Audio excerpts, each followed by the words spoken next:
ऐसा तंबू passive solar heated tent बनाने का जिसमें कि हमारे सैनिक आराम से रह सकें और गर्मी सूरज से हो और न तेल का खर्चा न धुआं हो। तो इस पैसिव सोलर हीटेड टेंट का जो ये आप प्रोटोटाइप देख रहे हैं, इस पे तकरीबन 1 महीना लगा हमें। तो ये सोलर टेंट अंदर से कैसा है और काम कैसे करता है, उसे देखने जाने से पहले मैं आपको ज़रा सा बताऊं कि ये कैसे बना हुआ है। इस टेंट के 2 हिस्से हैं। एक आगे का हिस्सा जो कि ग्रीन हाउस हिस्सा है, जहां से सूरज की गर्मी जाती है, और जो पीछे का हिस्सा है वो स्लीपिंग चैम्बर है, जहां की सैनिक रात को सोते हैं। और ये बहुत हाईली इंसुलेटेड हैं, बहुत जैसे रजाई होता है उस तरह का स्लीपिंग बैग की तरह है, और इस पर विंड शीटर वाटरप्रूफ कवर लगा हुआ है। और फिर ये जो आगे का हिस्सा है जो ग्रीन हाउस है, इससे हम अंदर जाते हैं।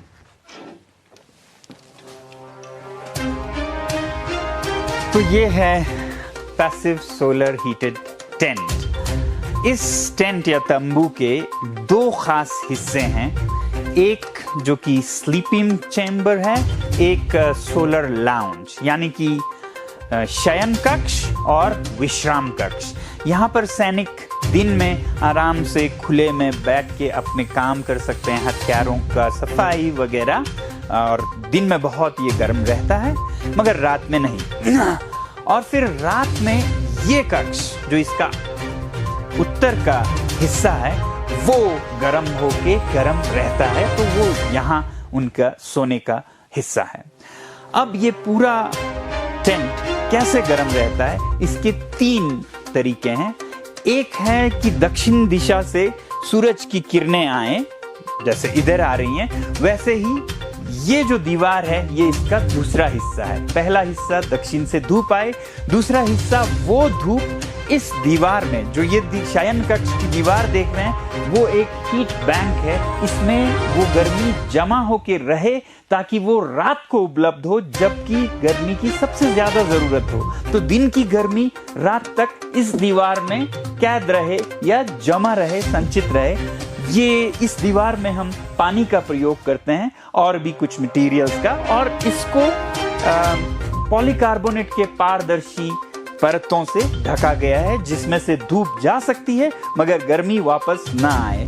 तो इधर फिर खिड़कियां हैं, यहाँ एक दरवाजा है, और फिर उसकी दूसरी तरफ हम शयन कक्ष में स्लीपिंग चैम्बर में जाएंगे तो तीसरा हिस्सा है इंसुलेटेड कक्ष। 3 हिस्से हुए। दक्षिण से धूप का आना, इस दीवार में वो जमा होके रहना, और फिर रात को ये गर्मी बाहर ना चली जाए उसके लिए एक इंसुलेटेड चैम्बर, जहां से गर्मी बाहर ना जाए। तो आइए हम शयन कक्ष यानी कि जो स्लीपिंग चैम्बर है उसमें जाएंगे।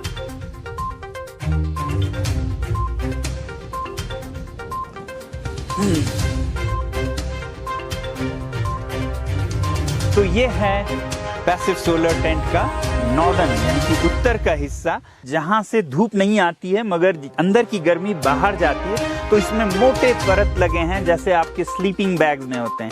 ये 4 तक परत हैं, जो कि हम जिस जगह पे हैं, कितनी ठंडी है उस हिसाब से 1 परत लगा सकें, 2 परत लगा सकें, 3 या 4 लगाएं। सर्दियों में हो तो 4 लगाने पड़े, गर्मियों में आप इसे उतारते जा सकते हैं। तो ये परतें अंदर की गर्मी को बाहर नहीं जाने देती। दक्षिण से धूप आती है, इस दीवार में जमा होती है, और फिर उस धूप को अंदर की तरफ तो आ सकती है वो गर्मी, मगर बाहर नहीं जा सकती। इस वजह से ये जो शयन कक्ष है, इसका तापमान रात में भी काफी गर्म रहता है। जैसे कल रात को 10 बजे अंदर यहाँ पर 15 डिग्री था, जबकि इन दिनों बाहर की तापमान -14 के करीब चल रहा था। तो इस हिसाब से हमारा अनुमान है कि ये अंदर +10 से 15 के बीच रहे, बहुत गर्म भी न रहे, क्योंकि सैनिकों को तैयार रहना है बाहर -30 में लड़ने के लिए। तो +10 से 15 तक अगर रहे तो बहुत अच्छी बात है। इस टेंट में दक्षिण की धूप और बीच के ये दीवार में हीट बैंक, और फिर उत्तर के इंसुलेशन के अलावा ये जो आकार है, जो कि गोलाकार है, जिसके वजह से इस तंबू का सरफेस एरिया, क्षेत्रफल कम से कम होता है, ये एक ज्योमेट्री का हिसाब है। इसके वजह से भी गर्मी बाहर को कम ज़ाया होती है, तो इस वजह से अंदर गर्मी बनी रहती है। तो अभी बाहर धूप जा चुकी थी और आपने देखा बहुत ठंडी हवाएं चल रही थी, मगर अंदर बिल्कुल शांत है और तापमान मैं देख रहा हूँ 19.6 है। ये तो खैर अभी धूप डली है, मगर देखना रात को है कि रात को जब 9-10 बजे हो तो तब अच्छा तापमान हो। इस सोलर टेंट के डिज़ाइन में हमने ये ध्यान में रखा कि इसे पोर्टेबल रखना चाहिए ताकि ये कहीं भी ले जाया जा सके और ऊंचे पहाड़ों में, खासकर जो रेजांगला और ब्लैक टॉप हिल, उनको नज़र में रख के, या फिर सियाचिन ग्लेशियर, उनको नज़र में रख के बनाया गया है। और इसको जब हम खोलते हैं तो ये कोई 30 से 40 हिस्सों में बट जाता है और हर हिस्से के वज़न 30 किलो से ज़्यादा नहीं होनी चाहिए ताकि उसे उठा के ले जाया भी जा सके। और इसका एक ज़रा महंगा वर्जन होगा जो कि एल्यूमिनियम का होगा, उसमें तो लगभग 20 किलो से ज़्यादा कोई भी हिस्सा नहीं होगा। इसका डिज़ाइन हमने सेना के साथ निकट समन्वय रखते हुए, उनकी ज़रूरतों को समझते हुए किया है और सेना ने हमें बहुत सहयोग इसमें दिया है। अब अगर हम इसकी कीमत के बारे में बात करें तो ये टेंट आगे चलकर भी और अभी भी तकरीबन 5 लाख रुपए में बन के आता है। मगर इसके विकल्पों के साथ अगर तुलना करें हम, तो विकल्प हैं लोहे के कंटेनर्स। उनमें एक तरफ तो हीटिंग की कोई व्यवस्था नहीं होती है, दूसरी तरफ उनका क्षेत्रफल एरिया जो है इसके आधे से भी कम होता है और उनका कीमत लगभग सेना को 9 से 10 लाख रुपए पड़ जाते हैं। तो ये आधे कीमत में दुगना क्षेत्रफल देती हैं। फिर दूसरा विकल्प है कपड़े के तंबू।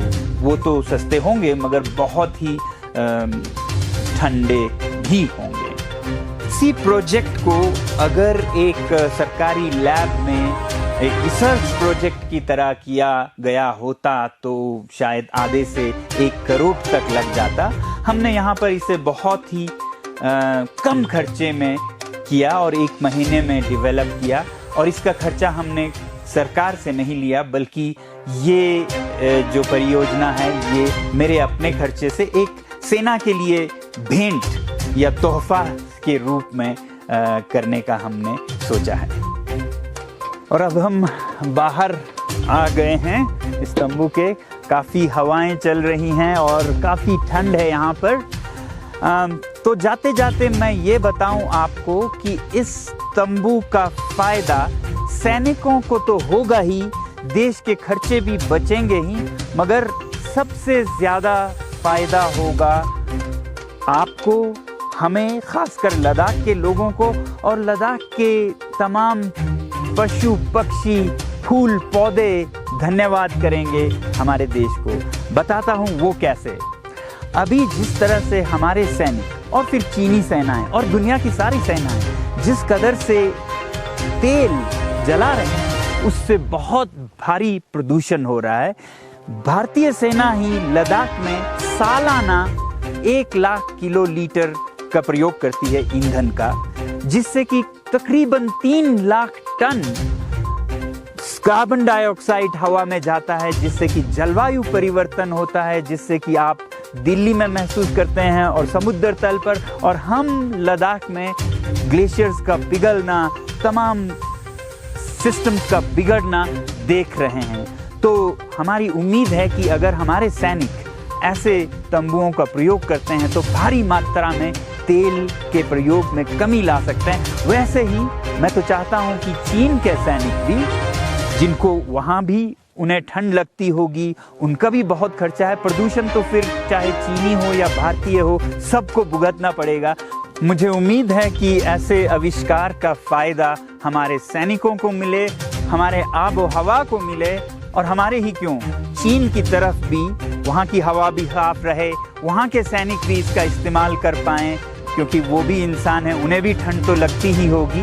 मगर शायद फ़र्क इतना हो कि अब की बार सामान भारत से चीन जाए, न कि हर बार की तरह चीनी सामान हम खरीदें, और ये जो व्यापार का फ़र्क है वो भी कम हो और सब पड़ोसी खुशी से रह सकें। आपको कैसे लगे ये विचार ज़रूर लिखिएगा।